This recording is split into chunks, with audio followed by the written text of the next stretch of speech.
Salve, salve, família vascaína! Bom dia, uma excelente terça-feira, um dia abençoado para todos nós. Família, mais um vídeo com muita resenha. Quero destacar aqui com vocês a reta final da Série B, né? Tá faltando 2 jogos apenas. Eu acho que a gente não vai realizar esse sonho de ver Baldasso, Sormani e Capelanes na Série B do ano que vem, mas esse não é o ponto, né? Destacar aqui o Lincoln, falar do JP também, chegando aí nessa reta final. E, cara, destacar aqui o Flu-C. Como assim, Thiagão? Poxa, eles estão aí, né, tirando uma onda e pá, é aquilo. Cara, o Flu-C faz parte de um seleto grupo do futebol carioca que realmente a gente não pode falar nada.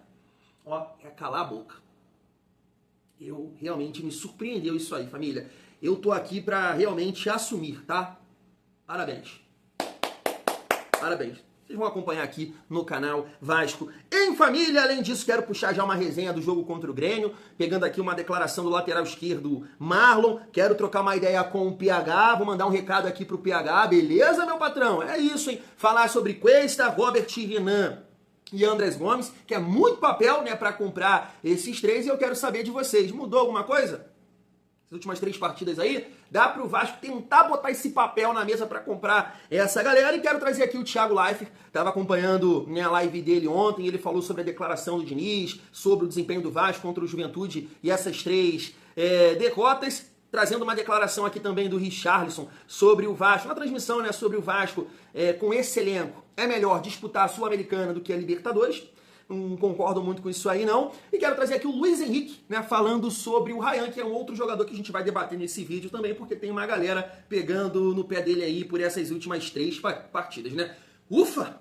Mesmo com o Vasco só jogando lá no dia 19, tem resenha no canal Vasco em Família. Então chega aí, deixa o like, ativa o sininho e raipa o vídeo para fortalecer o trabalho do Thiagão e fecha com a Golcase. Entra nesse site, pelo amor de Deus, e aproveita todas as promoções. Go Black, capinha, linha térmica, copo Vibe, copo Life, copo Fresh, a garrafinha Urban, que tá na promoção, acho que tá R$ 69,90, família, para tu levar para academia, faculdade, escola, personalizada do nosso Vascão. Tem, né, mochila, tem mala para viajar, tem até linha pet agora pro seu au-au. Então você imagina, família. Vai lá na Golcase ou através aqui do nosso QR Code, também o link no primeiro comentário fixado. Lembrando, R$ 99,00 para ativar o nosso cupom Família Vasco, e passando de R$ 200 você pode parcelar em 3 vezes sem juros. Fecha com a Golcase, utiliza o cupom Família Vasco.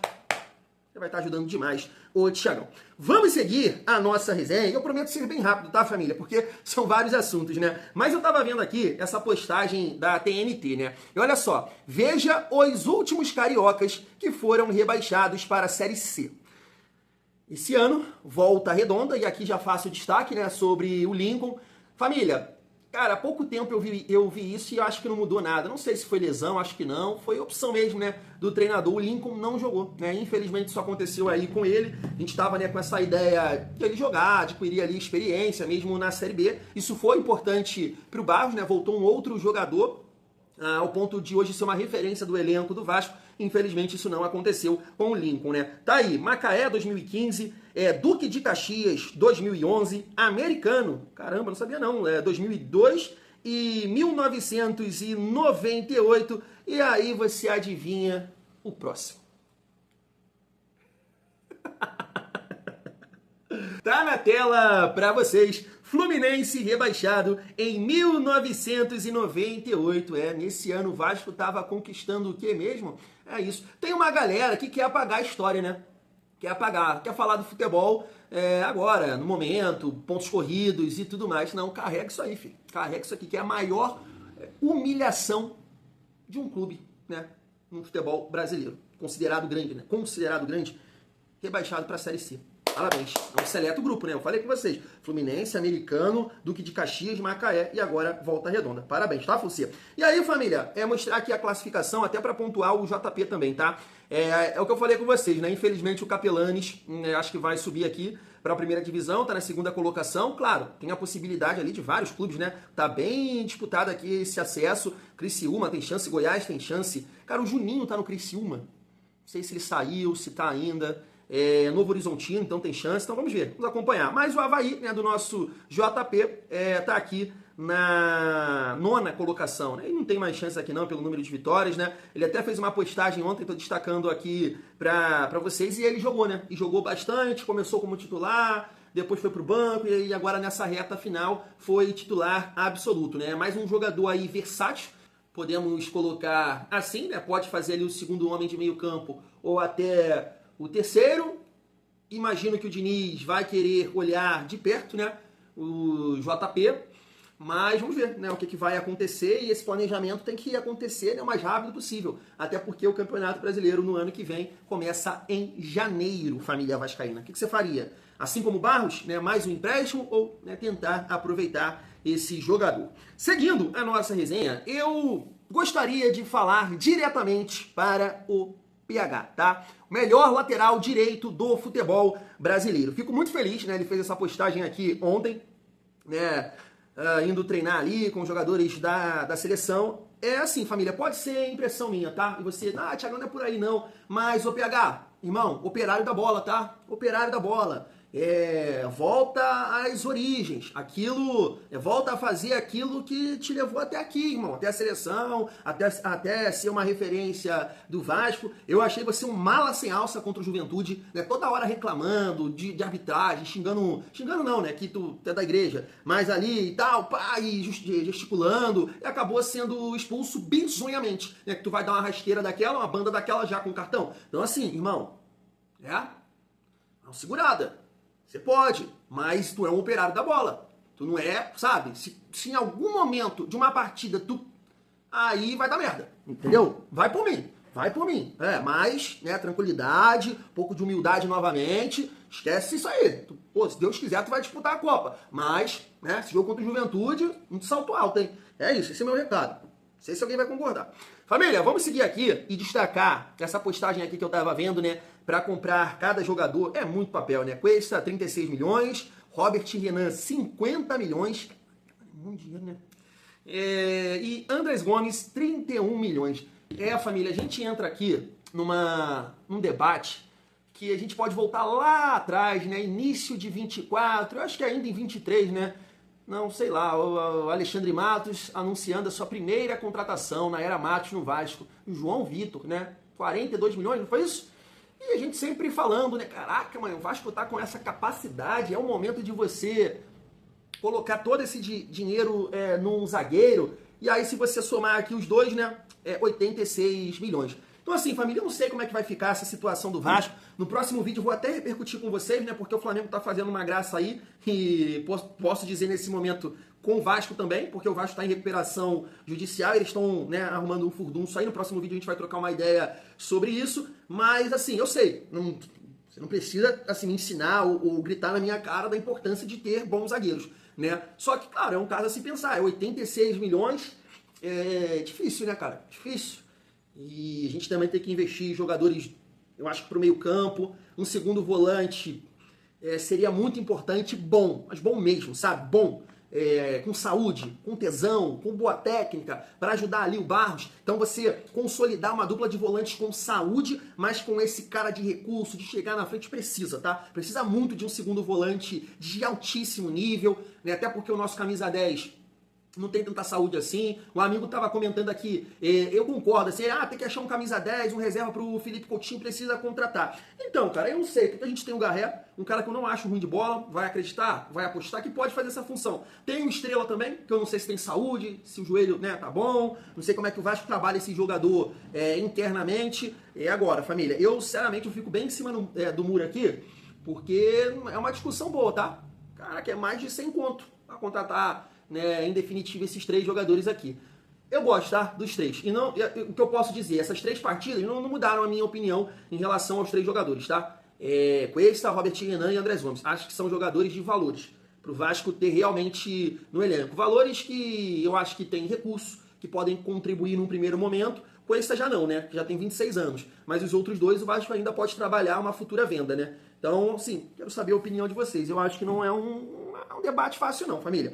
Vamos seguir a nossa resenha, rapidamente falar aqui com vocês, né, sobre o jogo contra o Grêmio, porque eu tava vendo essa declaração aqui do Marlon, né? Ele falou o seguinte, ó, durante o campeonato todo a gente tem sido muito desatento, e isso no futebol de alto nível custa caro, né? Ele falando que o Grêmio deixou vários pontos no meio do caminho por erros individuais, falta de atenção. Interessante, né? Porque o nosso próximo adversário... E assim, Marlon, eu acho que isso tá até nos números, né? Tá nas estatísticas aí, se eu não me engano, né? E acabou que...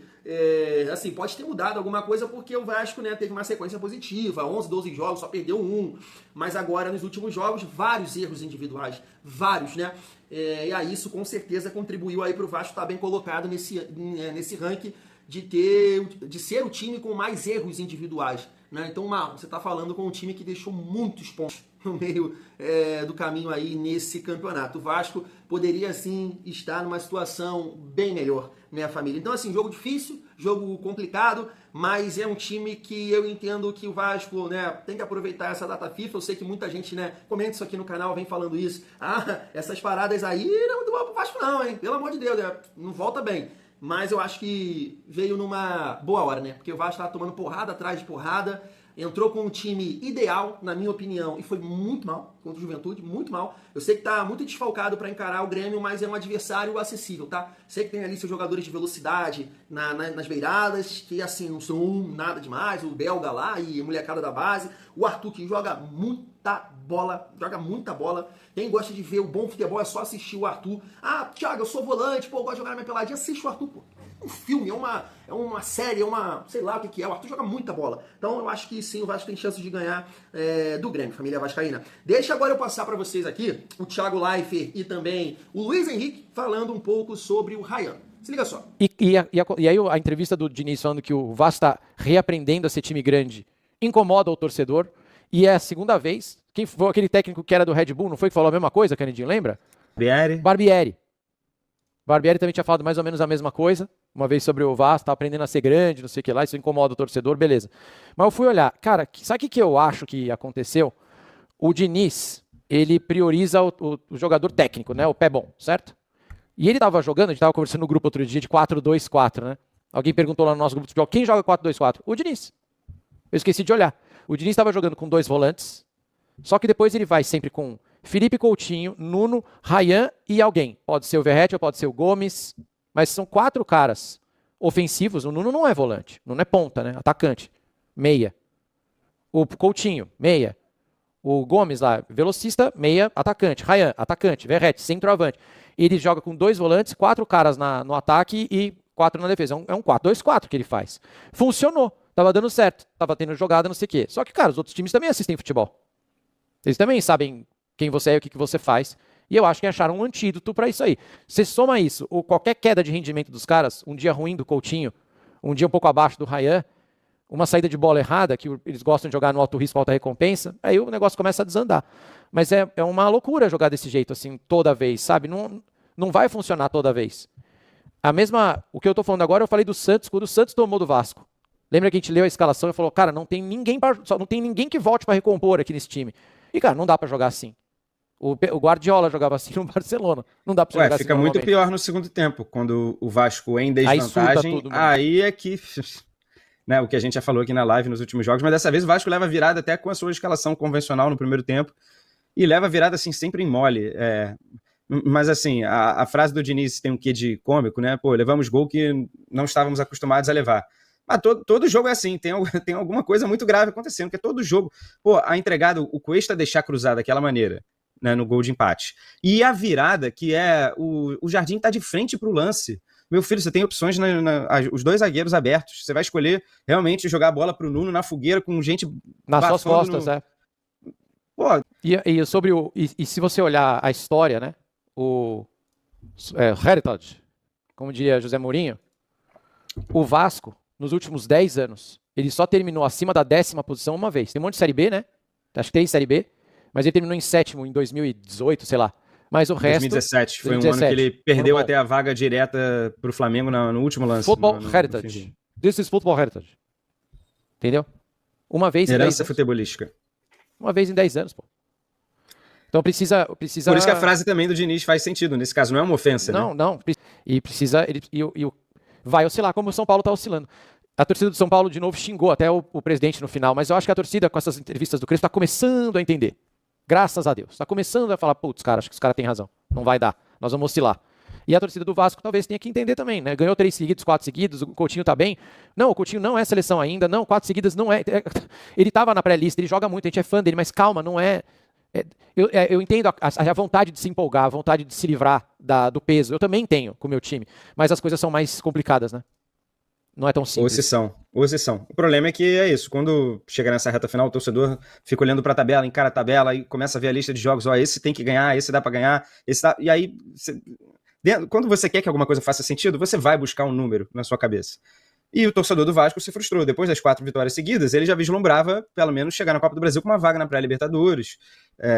Tá disputando, né? Pô, o Fluminense tá mal fora de casa, o Botafogo tá em queda livre. De repente, toma uma porrada pro Botafogo no Clássico, né? Perde pro Juventude, perde pro São Paulo em casa. 3 jogos, talvez, que ele vislumbrava pontuar e já era. Uhum. E agora o Vasco tem uma montanha enorme para escalar nesses últimos jogos. Só para ilustrar, né? Não sei se você tem a tabela aí fácil, mas a distância do Vasco, o Vasco 10º pro Fluminense 7º, hoje vai até G7, né? A gente não sabe quem vai ganhar a Copa do Brasil, hoje vai até o 7º. 7º é o Fluminense com 51. Vê se tá certo aí, tá certo. A distância do Vasco pro 7º, que é a Libertadores, é a mesma distância do Vasco pro Santos. Rebaixamento. Uhum. Pro rebaixamento. Estamos falando aqui de 9 pontos para cada. É óbvio, não tô querendo dizer aqui que o Vasco vai lutar contra o rebaixamento, vai cair, mas é isso. Só sobre, né? A posição, a realidade do campeonato. Sim. Piscou o olho e a realidade do Vasco já é o meio de tabela, que é essa diferença de 9 pontos para a Libertadores, 9 pontos para o rebaixamento. Eu vejo que tá junto comigo na seleção é o Estevão, é um moleque de 18 anos que tá muito bem no Chelsea também, fazendo bastante gol. É um moleque que o mundo pode estar de olho nele, a gente é muito parceiro também. Não importa que a gente é da mesma posição, mas somos muito parceiros um do outro. Lá na seleção a gente conversa muito, a gente brinca. Também tem o Ryan que está começando agora também, que está fazendo sua história no Vasco. Também é um moleque que é muito bom, que o mundo pode estar de olho. Vai fazer muita história lá no Vasco e creio que também pelo mundo afora. Então só tenho que mandar sorte para esses jogadores, que eles desfrutem dentro de campo e seja feliz, mostre seu futebol. Tá aí. Família, deixa eu começar falando sobre o Ryan, pegando esse destaque do Luiz Henrique. É outro que joga muito também, né? Mas assim, o Ryan, família, pode ser uma impressão minha, de repente, assim, é uma falta de conhecimento mesmo, né? Porque eu falo aqui com vocês, eu não tenho tanto esse olhar tático, eu não tenho as ferramentas para analisar e tudo mais, me falta esse conhecimento. Mas sim, eu acho que o Ryan, não sei se é uma questão física, se ele não tá jogando 100%, eu não acho que o Ryan tá com aquela mobilidade que ele tava em momentos em que o Vasco tava bem, sabe? Não sei, mas aí pode ser o que eu tô falando aqui com vocês, a parada de marcar melhor, de não dar tanto espaço, sabe? Então, eu sou um torcedor que sou contra essas críticas, que não serve, que não presta, que vender logo. Não, acho o Ryan muito diferente, muito bom, mas o Ryan é isso, ele é artilheiro, né? E tava até vendo as estatísticas do Campeonato Brasileiro, né? Tem ali o Verratti com 14 e o Ryan com 12, né? Ficou distante ali a artilharia do campeonato. Acho que o Arrascaeta tá com 17 e o Caio Jorge também, né? Mas você ter 2 jogadores ali é porque o Vasco produz, né? Muito no conceito do Fernando Diniz. Por isso que eu falo, né? O Diniz tem sim os seus méritos, mas realmente é um cara que deixa a desejar defensivamente falando. Mas é um jogador que eu gosto, é um jogador que eu acredito e eu espero muito, cara, que ele possa nos ajudar a conquistar esse título aí e, né, se tornar uma referência esse ano. Ser um ídolo do clube, né, conquistar um título e aí que ele possa seguir a carreira dele rumo à Europa, porque isso vai acontecer. Ainda mais se for importante e protagonista, né, nessa conquista aí da Copa do Brasil, família. Em relação ali à análise do Thiago Live, eu gostaria de complementar com isso aqui, tá? Com a visão do Richarlison, né, comentarista lá do Sport TV. Ele falou assim, ó, no celular cortando aqui de novo, família. Falando basicamente o seguinte, eu vou botar aqui na tela para vocês, né, que na opinião dele, com o time que o Vasco tem, é melhor o Vasco disputar a Sul-Americana do que a Libertadores. E aí eu pego o gancho ali do Thiago Life, eu não vou entrar na questão tática que ele falou ali, de 4-2-4, que eu não concordo muito. Né, o Thiago Life também, assim como eu, não entende absolutamente nada de parte tática, porque se ele for falar que o Vasco joga assim, vários outros times, né? O Flucê joga com 3 atacantes, só que são jogadores que têm assim, uma vitalidade, uma força física, né? Que é o Serna, o Canóbio. O Cruzeiro joga assim, entre outros times, né? Jogam do Botafogo, o Flamengo, jogam com 3 atacantes, um meia, 2 volantes, né? Como o Diniz joga. Então não tem nada de anormal que o Diniz faz. São as movimentações do Diniz que visam muito mais buscar o gol, né? Muito mais o ataque do que defensivamente, do que priorizar a defesa. E isso eu acho de fato um problema. O Rica, ele toca num ponto que, mais uma vez, vou destacar. O Diniz, ele visa tanto atacar, e aí às vezes você cria 10, 15, mas, sei lá, 5, 6, 7 são chances claras. Mas você fica tão exposto que seu adversário cria 3, 4, mas vai cravar 2 bolas na rede, sabe? Então, é claro que o Diniz na coletiva, ele bate contra isso. Ele falou, a gente veio numa sequência de 11 jogos e perdeu somente 1. Vocês vão falar isso agora? E beleza, tá? Mas é aquilo. O meu ponto com o Diniz, as mudanças e os adversários. Eu acho que ele erra nisso, em alguns momentos. Esse jogo contra o Juventude, família, na minha opinião, na minha modesta opinião, foi dentro do campo. Dentro do campo. Eu sei que tem muita gente discordando de mim, mas na minha opinião foi definido no campo, tá? O campo construiu aquele resultado. Ah, mas o treinador isso é aquilo, eu já me expliquei aqui. O treinador pode fazer um trabalho maravilhoso durante a semana e, poxa, no dia a galera não, tá num dia legal, erra um passe ali, o bobo aqui. O que adiantou aquela semana, um treino, sabe? Família, é difícil a gente mensurar isso, a gente trabalhar isso na nossa cabeça, porque fica muito condicionado à vitória. Então, quando o Vasco ganha, trabalhou bem durante a semana. Quando perde, é uma merda, sabe? Então, assim, se o Cuesta bota o pé e trava a bola, se o Léo Jardim não faz a cagada que faz, se o Nuno não estivesse dormindo, será que não poderia ser um resultado? A gente tá falando aqui de outra maneira, tá exaltando aqui os zagueiros virando laterais, sabe? Então, eu penso assim nesse jogo contra o Juventude. Mas, destacando ali a declaração do Fernando Diniz, que o Thiago Leifert comentou, e pegando esse gancho aqui do Richarlison, assim, cara... o Garoni falou sobre isso, tá? E ele é vascaíno, que parece ser até uma questão, cultural do Vasco, porque ano passado isso aconteceu também, né? O Vasco se colocou numa condição de olhar ali para a pré-Libertadores de 7 jogos, perdeu 4, empatou com o Atlético Goianiense e acabou ficando fora, ficando na Sul-Americana.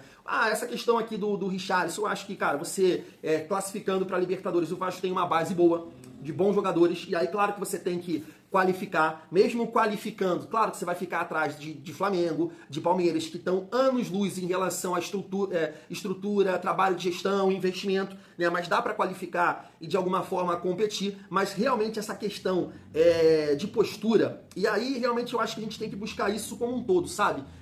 Gestão, investimento, jogadores, trabalho, comissão técnica, jogadores dentro de campo, que realmente, cara, tem jogos que não dá para entender. Tem jogos que não dá para entender, como esse de sábado. O Vasco talvez seja o time que mais sente sofrer um gol. Eu não vejo assim um outro time quando eu assisto. Talvez seja uma questão minha, porque eu sou vascaíno, né? Mas eu não vejo outros times assim, tomando gol e sofrer como o Vasco sofre. É uma carga emocional, então isso tem que, sendo construído, mudar isso aí, assim como era no passado, um Vasco forte, um Vasco gigante, time dentro de campo, instituição nunca deixou de ser, e eu acho isso importante. Então, por isso que eu entendo que os jogadores do Vasco, cara, não podem, por 1 milésimo de segundo, deixar a peteca cair, faltar atenção, porque tem que ser construído isso ano a ano, jogo a jogo, mudar essa cultura dentro do Vasco, de querer sempre mais, sabe? Não pode, tá bom aqui, não tá bom, a gente tá aí na dificuldade tantos anos, então deixamos escapar aí pontos importantes, pra gente brigar por essa Libertadores no Brasileirão, e isso, incomoda demais, família vascaína. Mas é isso, espero que o Vasco possa voltar melhor, diante do Grêmio, e jogos que vão servir sim para a Copa do Brasil, porque são jogos com uma dificuldade, Grêmio fora, Bahia fora. Espero que o grupo possa entender a importância desses jogos, até para criar realmente a casca que a gente entende que vai ser importante na Copa do Brasil. É isso, família. Fui!